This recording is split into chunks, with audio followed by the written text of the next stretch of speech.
So, thanks Anton and ManyChat for organizing this very nice meetup. As I said, I'm Enrico Zimuel. I work for Elastic. I'm a tech lead and principal software engineer at Elastic. I basically tech lead of the clients, the SDK libraries for the dynamic type of the language, so PHP, Python, and etc. But today, I want to talk you about an architecture that is the RAG. How do many people know about RAG? Raise your hand. Okay. In PHP, that's quite, I would say, unusual because most of the talks that you see on internet, the materials are on Python. And by the way, my English is good enough? Can you understand? Okay, I'm trying to speak as better I can. So we say the majority of the examples are in Python, but you can do the same in PHP and actually in any language. So this is the agenda of the day. So I'm going to give a very quick introduction to large language model to understand this kind of models, what we can do. I will focus on the transformer architecture, that is the basement of this model, how this model works. I will give you some insight about the parameters. So I'm not going to talk about AI from a technical point of view, but from an engineering point of view, how we can use this model, which kind of parameter we can trigger, and see the effects. And of course, the main focus is the Retrieval-Augmented Generation architecture. In order to do this, I have to introduce another two topics that are embeddings and vector search. And we will jump into the code using a library that is LLPhant, this fancy name. So it's basically a kind of LangChain for PHP. Not really, because LangChain is a huge project now, so we don't have the energy and the power to follow the LangChain development, but we are a couple of volunteers, and I'm one of the contributors of this library to offer to the PHP community more or less the same feature. I will use in the demo a local large language model, so Llama 3.2 running on this laptop. So I'm not going to use OpenAI or an external server. Everything will run on your laptop. And actually, I will provide you the link for the GitHub repository where you can see all the code and you can run everything on your laptop. Because I think that's, in my opinion, the most exciting stuff. Because of course, if I have to call an API, it's not so exciting, right? Even from a cost perspective. But if we can able to run this model locally, it's a big plus for everyone. And I will use Elasticsearch as a database vector, and I will jump into the topics in a minute. Okay, so what is a large language model? Technically, it's a probabilistic model. What means probabilistic? Sometimes it works, sometimes it's not. That means. And you cannot change this. So if you want to use this technology, you have to live with this limitation. That produce sentence in natural language. So basically our model where you can send a sentence, a text, and the model will try to contain the text, to complete the sentence. That's it. That's the large language model. So basically, if I say something, this is an example, an input, I start to write a sentence like, AI is transforming. I can expect something like the way we work, for instance. This is how you have to approach this model. So input is a text, output is another text, and they try to complete the sentence. Technically, the input is called prompt. And I will also talk a little bit about prompt engineering. That's my personal opinion. It's kind of more an art than an engineering. There is very few concepts about engineering, but we will see. So the main idea behind the large language model is the transformer architecture. That is not the robot of the movie, of the action. They call it transformer because you can see here the diagram from a very high level point of view. This model has been introduced by a famous paper in 2017. The title was "Attention is All You Need." And this basically changed everything. So starting from this date, after this date, we have all the AI phenomenon that we have right now. So basically, before this paper, AI was not so sexy. Now everyone is talking about AI because this transformer model works.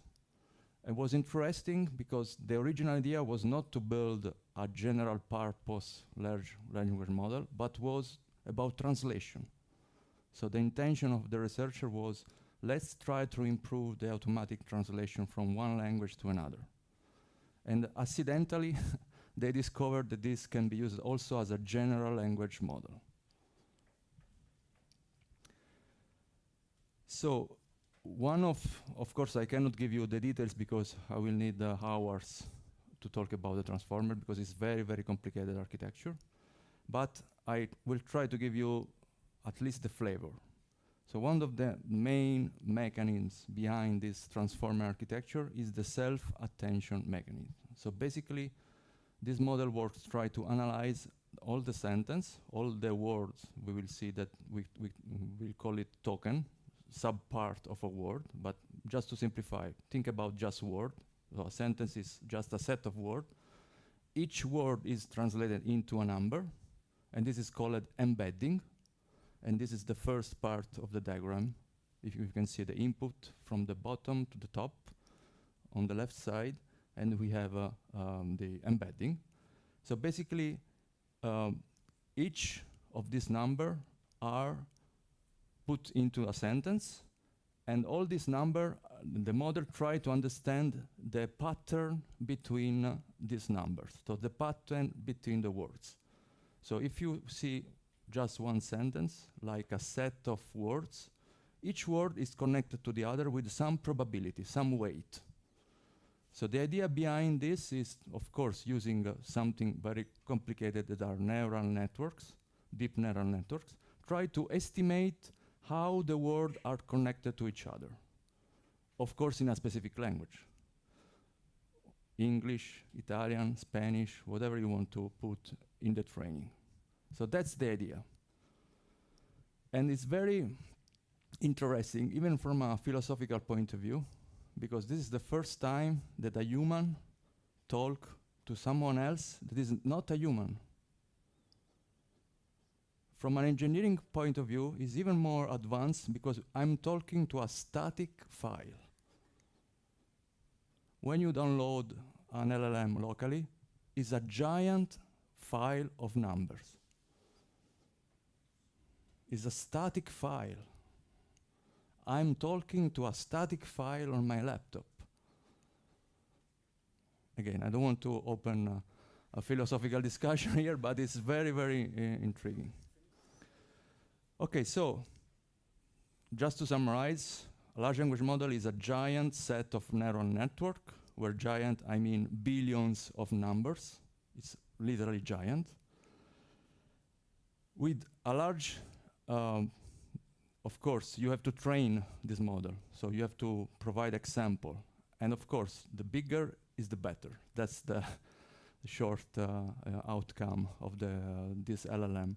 That's why a lot of companies are spend a lot of millions to train large language model with all the possible documents on internet and even on private database, publisher, whatever. I say that a message is written into words. Actually, it's a subset of a word that is named token, but this is just the technical details. And again, each token is translated into a number, because at the end of the game, these are statistical probabilistic models, so we need to play with numbers. We cannot play with words. So each word is translated into a number. If you want, you can say like the ASCII table, where each character is converted to a number. The same idea, instead of one character, you have a word. And again, the only things that a LLM large language model does is to predict the next token in a sentence. That's it. Just some numbers. GPT-4, that was one of the, actually still one of the most advanced 4.0, I would say, the last model of OpenAI, has more or less 1.76 trillion of parameters. They have 120 layers, so you have to think about our neural network as a set of different layers, so we have 120. And it can process in parallel 25K words at once. This is thanks of the GPU. This is another important moment in the history of technology. We can play with this model today because we have GPU. Because using the GPU, you can run a lot of computation in parallel. This was also interesting if you are curious about the history, because GPU came by video games, right? Because we want to render this amazing 3D ambient in real time. That means a lot of metrics, a lot of multiplication between numbers, if you want to see from a technical point of view. And they discover, okay, but now we have this GPU, why we cannot use for running neural networks? That's the second, big step into the phenomenon of artificial intelligence. And just to give you an idea, of course, OpenAI didn't explicitly say that they spend the exact amount of money, but if you do some calculation estimation, they spend at least $200 million to train GPT-4. They use 10K NVIDIA E100 GPU. One of these GPU costs around 24K. So a lot of money for 11 months. If you compare the size between GPT-3 and GPT-4, this is more or less the scale. Okay, so let's focus on the output of the transformer architecture. So what is in the middle, kind of a magic at the moment. If you are curious, I provide a lot of references, and maybe in the future we can do another talk talking about the internals if you want. So going to the output, the LLM wants to predict the next word. So what it does is just basically give you a list of possible words in order to complete. So it basically completes one word after they get the same output to the input and try to complete the next word and so on in an iterative fashion way. So for instance, here we have an example. We have cake, donut, banana, apple. I can imagine that the sentence was about cooking something. And this is the output. So the output is a list of words with a probability. The more probable one is cake. You can see 0.2, 20%. That this word looks nice in the sentence. And actually, this is a possible way to get the algorithm. So I have a list of, okay, I will pick up the most probable one, that's it. This is called in AI and also in algorithmic, the greedy algorithm, because I want the most, probable token. But you can apply also different strategies here. For instance, you can say, instead of getting always the first one, I will get the top three. As you can say, cake, donut, and banana, and I can apply a random choice. Or say, let's try donut. So random here is very important because it's the key of the generative AI part. This model can generate creative stuff because there is this randomness inside the algorithm. I don't want to open another giant philosophical part, but this is crazy if you think about it, because this is kind of say, okay, creativity equal randomness. Close the parenthesis. Again, I don't want to, but it's very, very fascinating. Okay, let's jump to the engineering part. So I'm not a philosopher. So one of the very interesting parameters that you can trigger inside the LLM is called temperature. So the temperature is a way to adjust the probability of this randomness. So if you put temperature to 0, theoretically you will always get the first token, the most probable token. If you increase this number, 0.6, 0.5, and I will show you an example in the demo, actually you can change the response because, of course, if you think of the model that I just described, you're changing the probability of choosing other token. And this is for each word, so the implications are huge. You can basically generate completely different sentences. And changing this parameter, again, you can change the distribution of probability. Okay, I say prompt engineering, so let's say what is engineering here. If you try to use this model, you recognize that, okay, you try to give a question, the model gives you an answer, you are not satisfied about the answer, you try to change a little bit the question, put more, I don't know, details in the question to improve the output, right? This is kind of iteration procedure. This is called prompt engineering. And the strategy here is to try to drive the model to a path where I'm satisfied. So the more details I put in the prompt, in the input, so more word they put in the input, more it's probable that the output will be the one that I'm looking for. And now maybe you can try to understand why, because if you are driving the sentence into a specific path, I want to write an article for computer science student university, but I don't want to use technical details, blah, blah, blah, blah. If you go into this path, you are driving the model, the probability of the model, into a specific subset of all the possible sentences that the model can generate. So that's why it's important, not just, I want to write a book. Okay, I want to write a book about blah, blah, blah with, if the more details you put in the model, the more probable is the answer will be nice. That's the idea. And this is called in-context learning. So you can try with a zero-shot inference that say, I just give you something and I expect that the model works. Like, for instance, you want to classify sentiment analysis. You put something like, I love this movie, and you ask, what is the sentiment of this? There is a good chance that the model will say, okay, it's positive sensitive. But it's too small, the prompt. If you want to improve the probability, you have to provide an example. You say, okay, that is an example. I give you one example, and let's try to complete the second one. Or you can do more.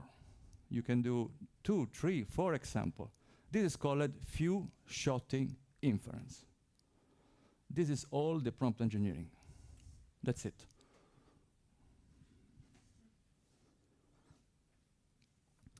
Okay, stop about theory. Show me the code. Stop talking, show me the code.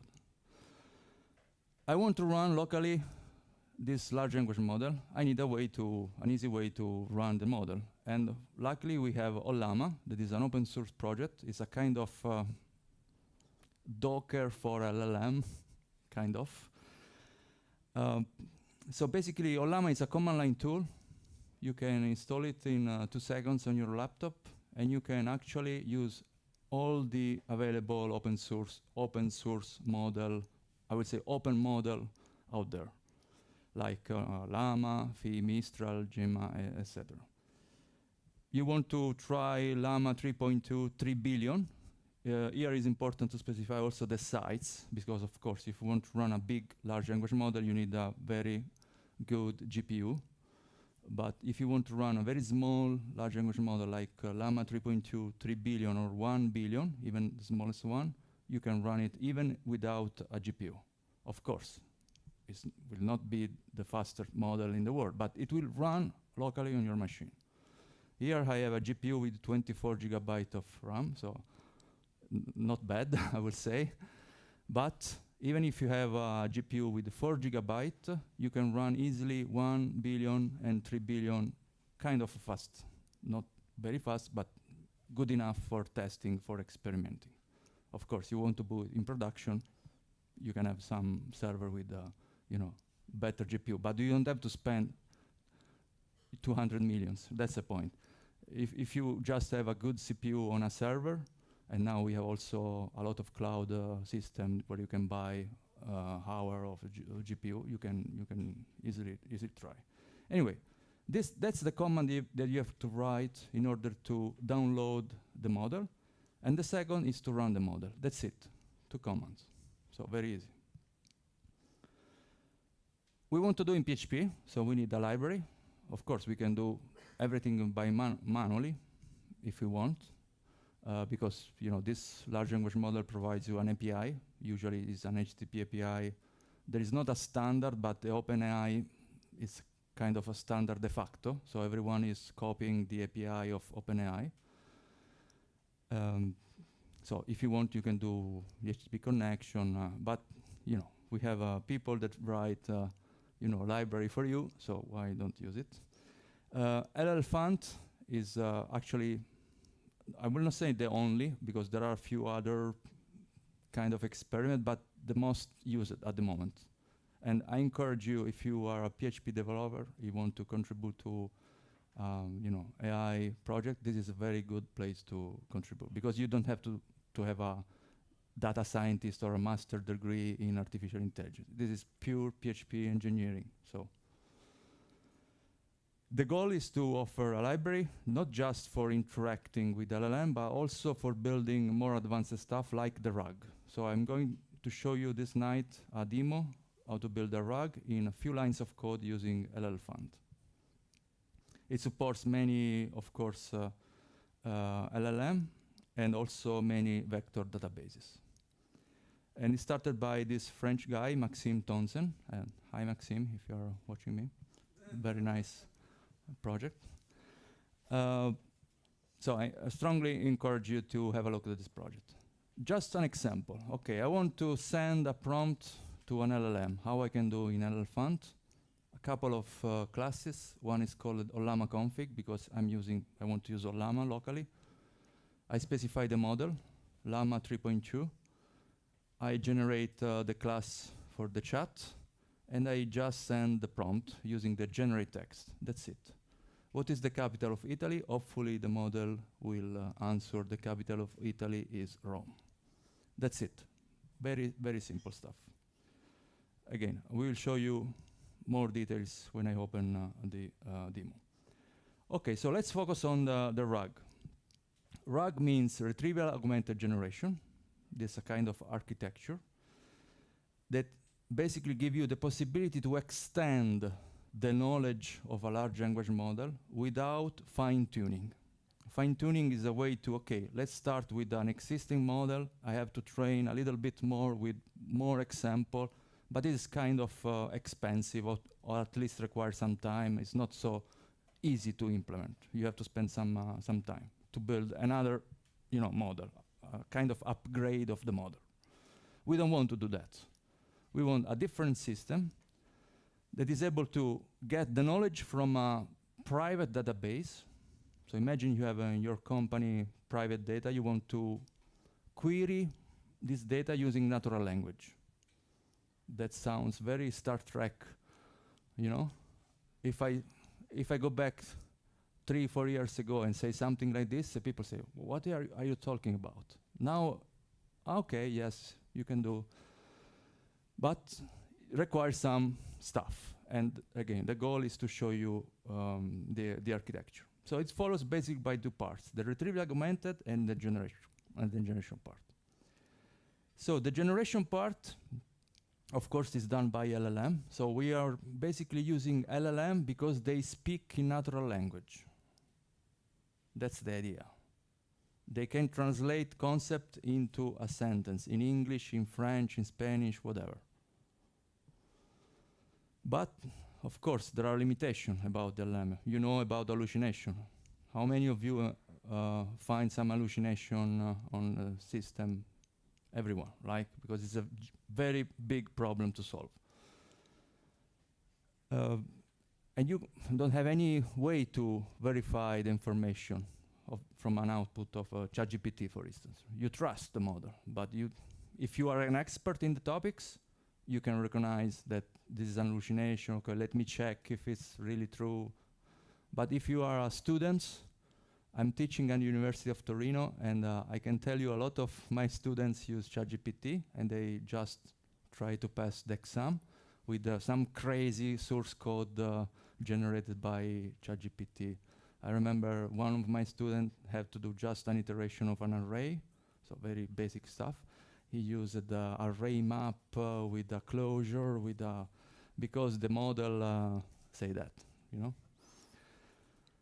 Anyway, it's very difficult to manage the source of the output because the model doesn't know the source. It's not like a database. LLM is not a database that try to search inside the knowledge and give you the answer. Doesn't work like this. I show you how it works. It's probabilistic model with token. So we don't have the source, basically. And with the LLM, another big limitation, they are training in time. So the knowledge is fixed in time. If something happens new, the LLM doesn't know. So the out of date is very important. So how we can solve this limitation using the RAG? So basically we need to collect a set of private documents. You can even think about relational databases, for instance. You have some knowledge and you want to extract this information. So we need to build a system that is able to retrieve the information using a question.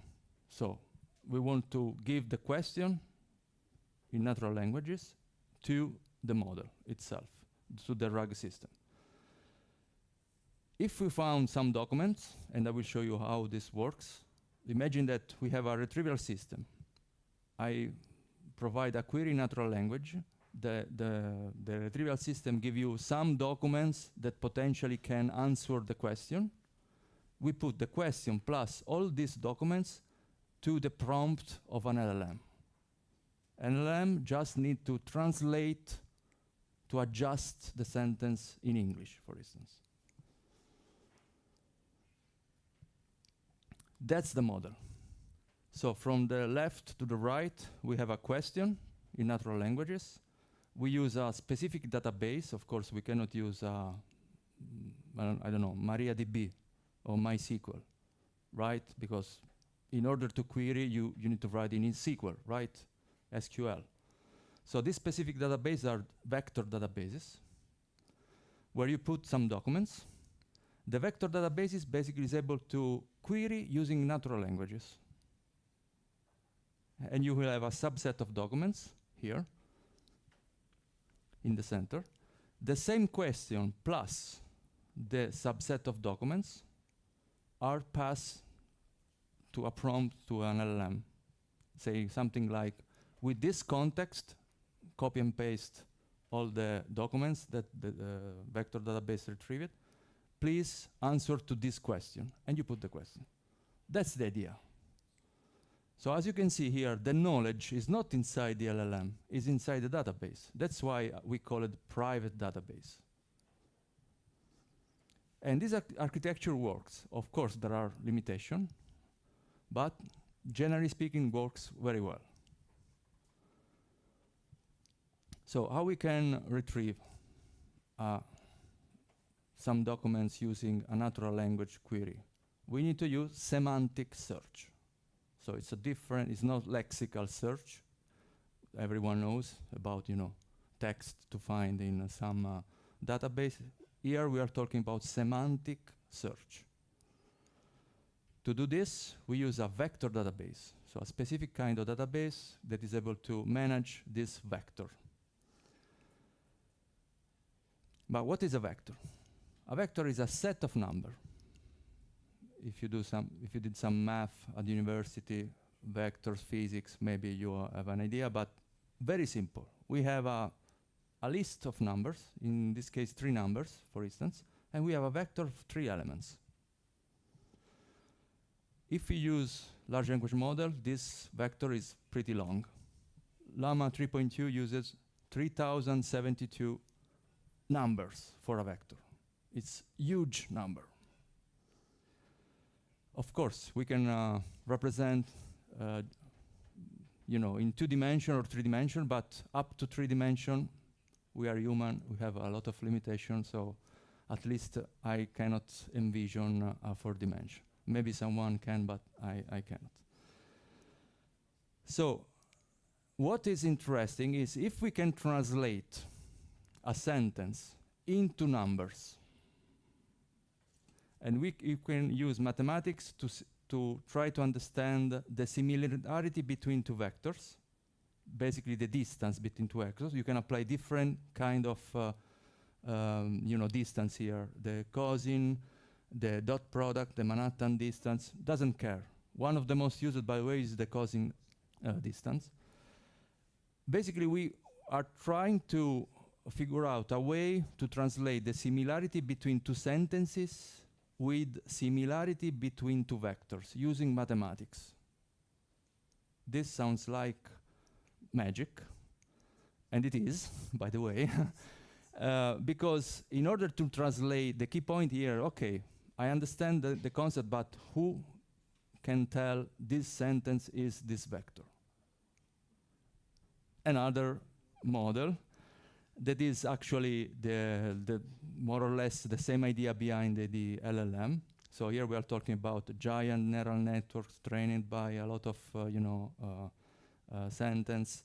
But just to give you an idea, here there is an example with a couple of words: grandfather, man, adult, woman, boy, child, infant, girl.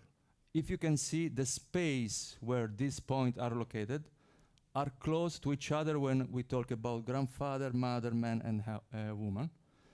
And at the bottom of the graph, you can see boy, child, infant, girl. So the idea of this embedding is to put together words that are similar from a semantic point of view.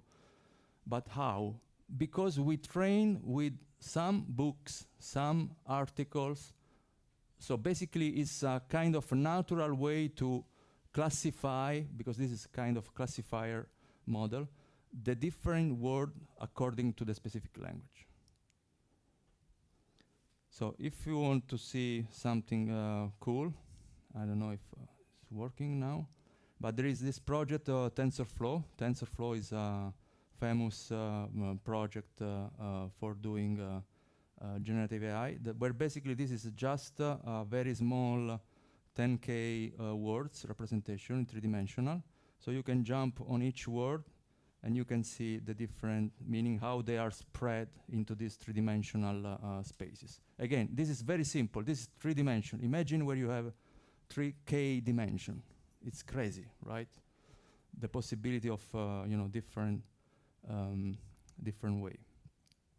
Okay, sorry. Okay, so long story short, the RAG architecture is the red prompt. Given the following context, in the context you have to put the documents retrieved by the vector databases. Answer to the following question. And the question is the original question provided by the user. That's the idea. Technically, we cannot just take all the documents and put in the vector databases. We need to split into subset, because I told you there is a limitation about the size of the prompt that you can put on the language, on the model. And each model has a different in-context size. Luckily, Llama 3.2 has 120K size, so it's pretty big. You can actually put a kind of a book into the prompt, but you have to play, because you have to consider if you're using an API, you are paying. The bigger is the prompt, the more you pay. So if you run locally, doesn't care. But if you want to do in production, you need to understand how much it costs. Okay, Elasticsearch is a free and open source. We added recently for the second time, an open source license, eGPL, so you can use it as open source. It's distributed.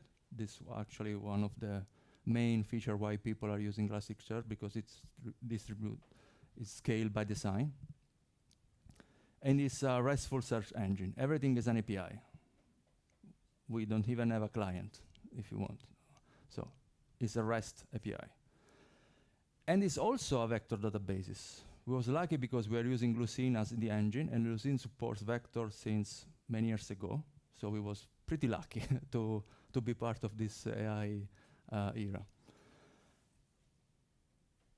And if you want to try locally, recently we also had this way to install Elasticsearch, just one command using curl, and it runs on Linux, Mac, Windows using WSL shell. So you can try it right away. Okay, let's jump to the demo. This is the repository. It's public repository, so you can have a look at the code. So this demo is about LLPhant, Llama 3.2, and Elasticsearch. We are going to build a RAG system using these three technology, of course, in PHP. I'll give you some second to, I don't know if the QR code is working. Okay, thank you. Okay, so let's jump, hopefully, to the fun part. So this is the project. First of all, let me try to run. I don't know if you can read it. Let's actually.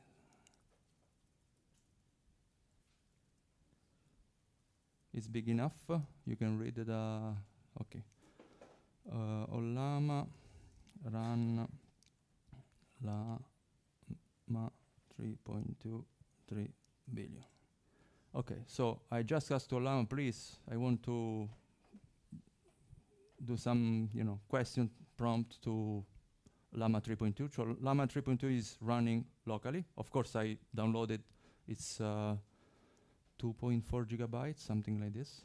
Again, a static file. That's mind-blowing. So now I can say something, right? And I want to ask a specific question. The question that I want to ask, let me copy and paste, is this one. Who won the Nobel Prize in Physics in 2024? Of course, we know the answer, right? Sorry, I cannot copy and paste. Okay. Okay. If I ask to Llama 3.2, you say, I don't have information on 2024 Nobel Prize because my knowledge cutoff is December 2023. Of course, the model doesn't know about this, right? We want to improve Llama 3.2 with this example. So we want to say, no, now I know. Now I know who won. So to do this, we need to do some step. We need to store some information in a database in Elasticsearch. What kind of information? For instance, the article of the Nobel Prize website where they announced who won the Nobel Prize, right? You can do in many different ways. Here in the repository, I just put a PDF file that is a copy of the article website with all the references. I'm not with all the credit. So we are recording. This is the credit from the nobelprize.org website. It's just a copy of the article.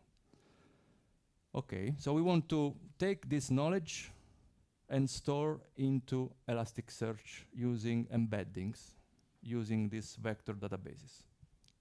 What we need to do, we need to run the embeddings part. And here I'm running, I don't know if you can read it. So basically,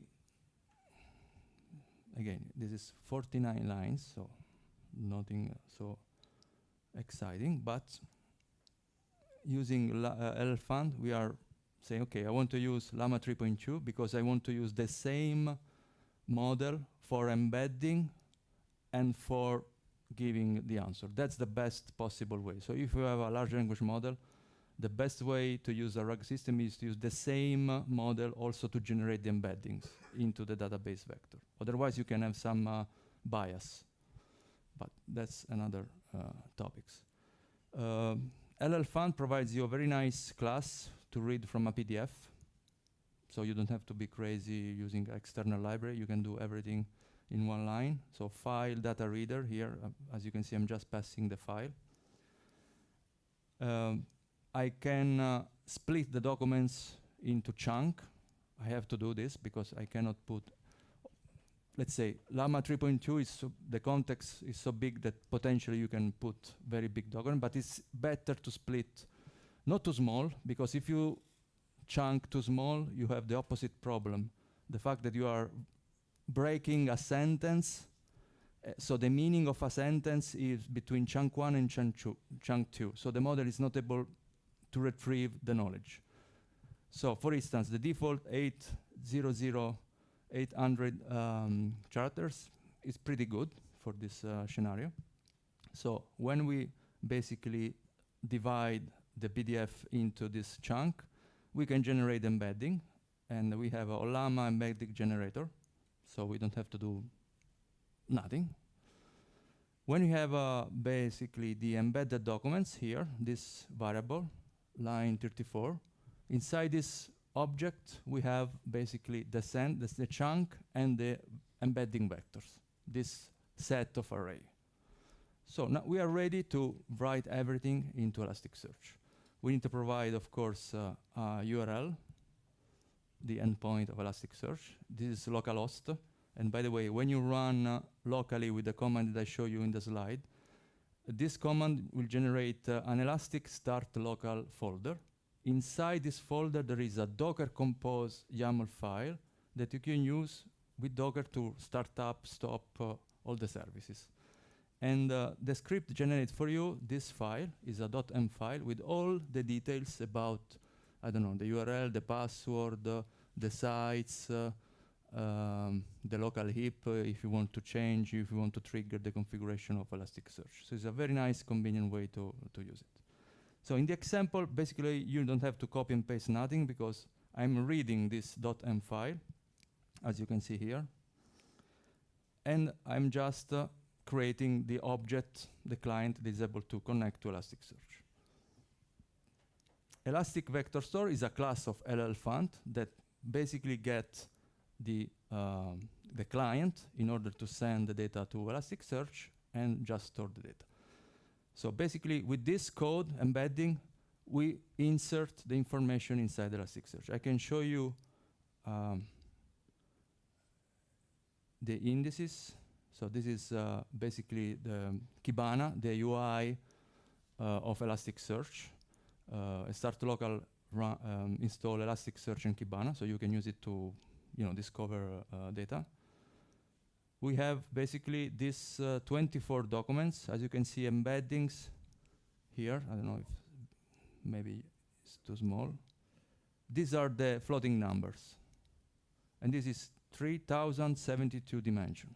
So pretty big. And this is the content. So the development of machine learning as exploder, blah, blah, blah, is translated into the vector by the LLPhant using Llama 3.2. Now that we have everything in the database, we can provide semantic search. So we can ask to this database something in natural languages, and the database, Elasticsearch, will answer with the most probable chunk, so this document, that are close to the question from a semantic point of view. That's the idea. So basically, if we go to the QA file, again, I'm using Llama 3.2. This is very important. Temperature 0. I want to always get the most probable token. I will show you if I change this, the output will be creative. And this is the class. Question answering. You pass the vector store, Elastic Vector Store, the embedding generator, and the chat. And you can answer a question: who won the Nobel Prize in Physics in 2024? Let's see if it's working.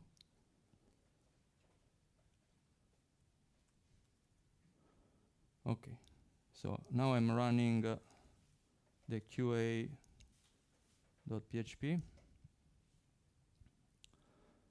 Okay, this is the answer. The winners of the Nobel Prize in Physics are John Offield and Jeffrey Hinton. That, by the way, it's a Nobel Prize about artificial intelligence. We had 2 Nobel Prizes, one in chemistry and another in physics, about artificial intelligence. It's strange because Jeffrey Hinton is a computer scientist, he's not a physician. But he received the Nobel in physics because, you know, this invention was so disruptive for also the physics, you know, part. But so we improved Llama 3.2 with the knowledge, private knowledge that we put. But more interesting, we can say, look, I give you this answer using these documents. So now you have the source of the answer. This is very important. This is a way to trust the interaction with this kind of system. Because you have all the details. Okay, we used 4 documents to answer the question. These are the documents. Of course, in this case, it's just one PDF, but you have to imagine you have millions of PDF. You can have multiple stuff. So this is basically a way to reduce or limit the hallucination, because you have the proof of the source. So I think this is very, very interesting. If I just to, and I'm almost finished, don't worry. I know, I speak a lot. Let's try to put 0.6 as a temperature. So here I changed the parameter. Let's see what happened.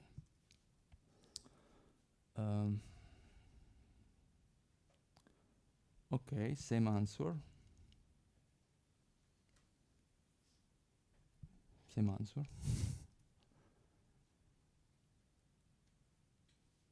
Okay, now it's different. According to the text, because the text is in the prompt, the Nobel Prize was awarded to.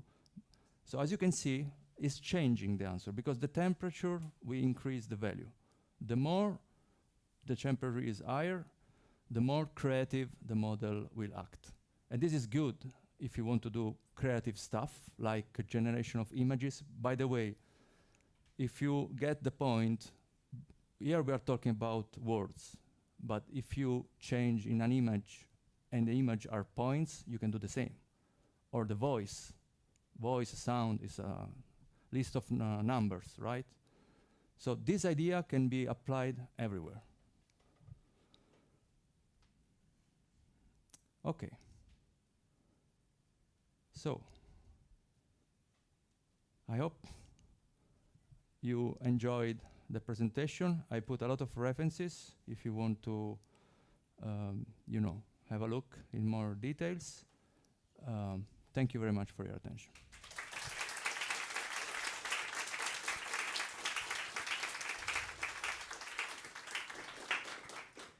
Thank you, Enrico. In case you have any questions, please.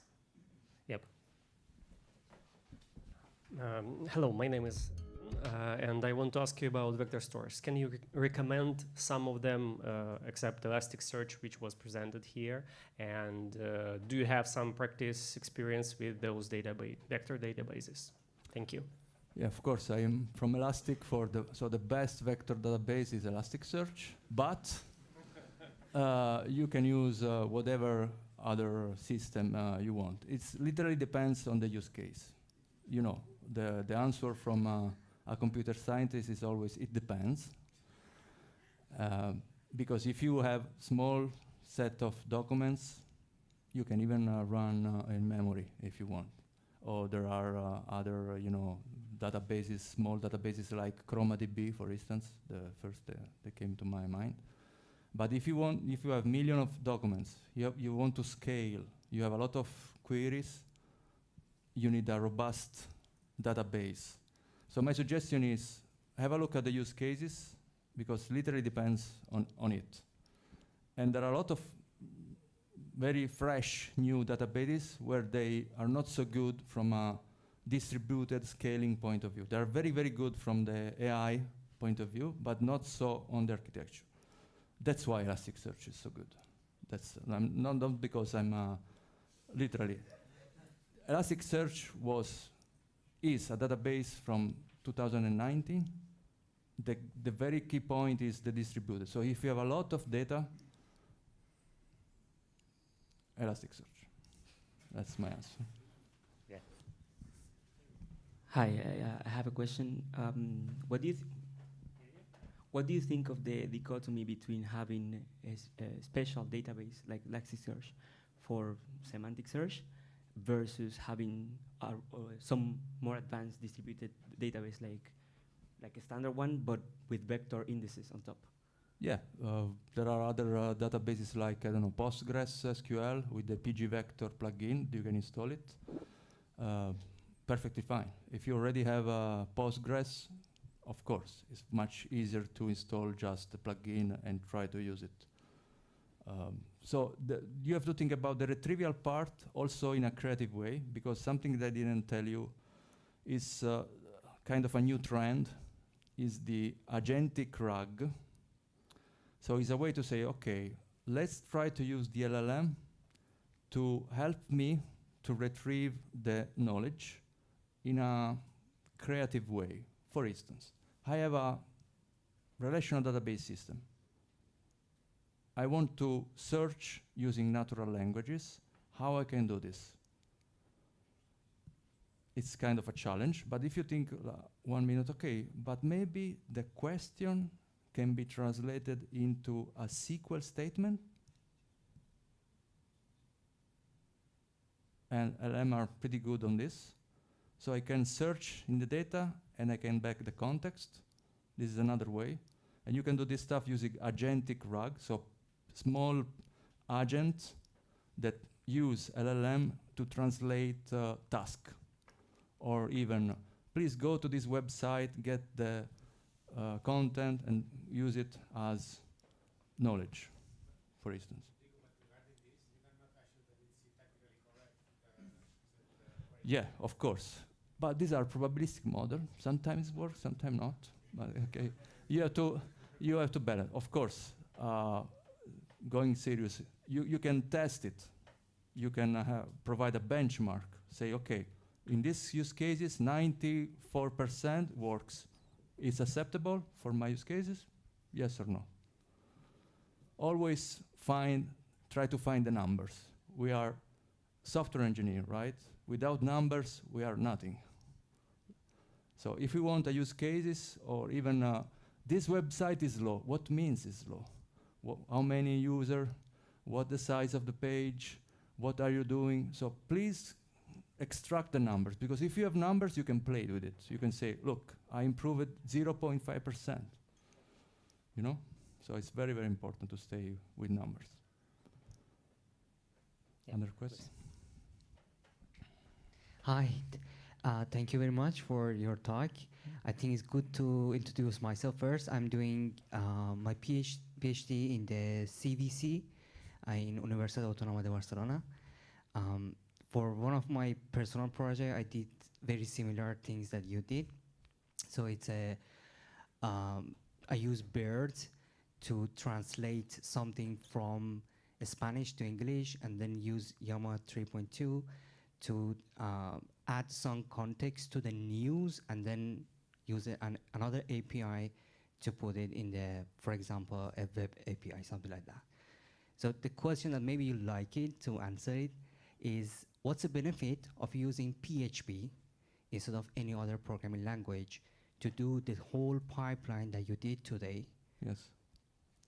How are you gonna convince me to use PHP rather than Python or something like that? I don't want to convince no one. Yeah. So if you don't want to use PHP, don't use Elasticsearch. I'm perfectly fine. Why PHP instead of Python? for instance, because now we have the tools. So if you have a project in PHP, and like many companies have already a project in PHP, they don't have to run a Docker with Python just to do a couple of API. You can do in PHP. That's the goal of my talk, more or less. And if you want to go deeply, from a pure language point of view, PHP is much faster than Python. I'm saying on internet, so yeah, yeah. From a programming, from a computational point of view, it's much faster because we have the JIT, blah blah blah. So if you are curious, there are a lot of benchmarks out there that also did.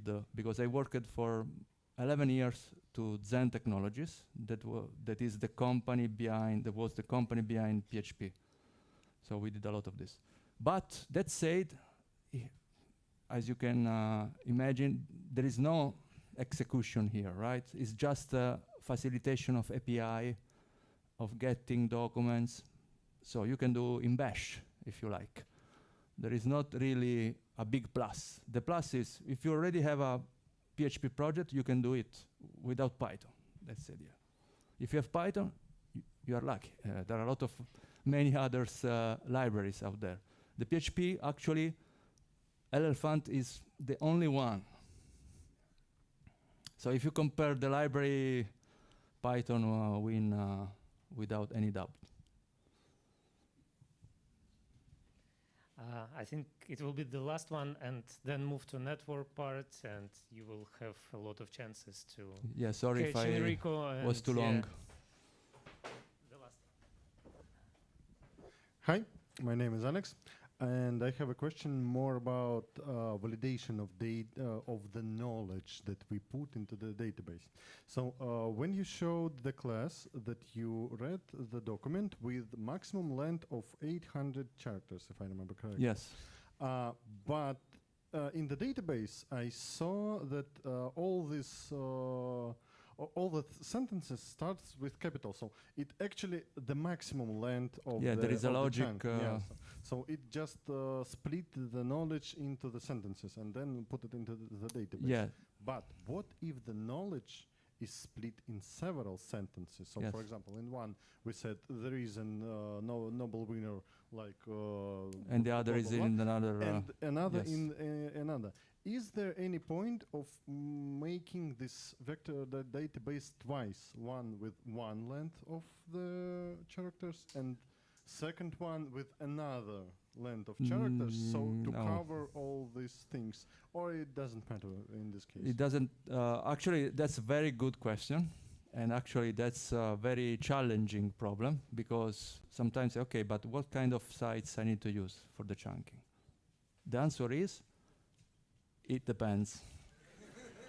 Because it literally depends on the knowledge of the documents, of the semantic of the documents. Because if you have a lot of, for instance, documents that you need to use in order to answer the question, maybe 4 documents is not enough. You have to increase. Give me the first 10 documents, not the first 4. You can change the size of the chunk. I have no answer. You have to try. You're welcome. Enrico, one bonus question from the online. Yes. Can LLM be a representation of any vector database? So we can generate prompts and act with the vector database. Seems like a game changer with the relation database. Yes, it's literally a game changer. Another things that I didn't talk is the differences. I don't know if you are familiar how the relation databases works internally. It's a mess. It's a set, intersection, algebra, projection, join. It's literally, there is a huge part of the academics on information retrieval, literally years of study. In the vector databases, if you want to search something, what you have to do is the cosine of 2 vectors. That's it. You have a input, a lot of cosine, of course, there are a lot of different algorithms to subset, not the entire database. But if you think that we have GPU, we can do in parallel. It's a literally game changer. It's a for each with a cousin and a list of results, and you get the most closer vector. That's it. So even from computer science, it's very, very interesting, this question. So thanks for, I don't know who did the question.